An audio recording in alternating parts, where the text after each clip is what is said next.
জন্মসূত্রে একটা শ্রেষ্ঠ গিফট পাইছি, সেটা নাম হলো গিয়ে হয়রানি, যেটা জীবনের জন্ম থেকে এবং মৃত্যু পর্যন্ত আমাদের সবার বয়ে বেড়াইতে হয়। এ থেকে কোনো মুক্তি নাই। প্রতিটা স্তরে স্তরে হয়রানিটা এমন ভাবে সেটিং করা আছে যে আপনি আমি এর থেকে পরিত্রাণ পাওয়ার কোনো উপায় নাই। শেষ পর্যন্ত আমরা পরিত্রাণ পাওয়ার জন্য এই হয়রানির কাছে মাথা নত করি। তো সেটা কি?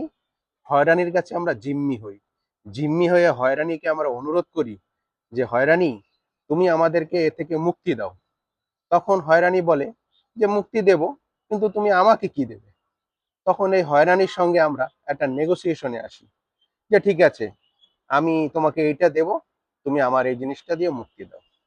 কিন্তু কষ্টটা লাগে তখনই, যে সমস্ত সেটিং ফেটিং করার পরেও, সবকিছু দিয়ে হয়রানিকে খুশি করলাম, তারপরেও হয়রানি আমাকে তার থেকে মুক্তি দেয় না।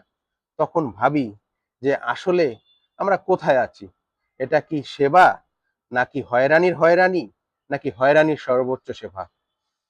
আপনারাই বলেন, এ থেকে কিভাবে আমরা পরিত্রাণ পাইতে পারি? বাঁচার কি কোনো উপায় নাই, নাকি সারা জীবন আমাদের এইভাবেই চলতে হবে?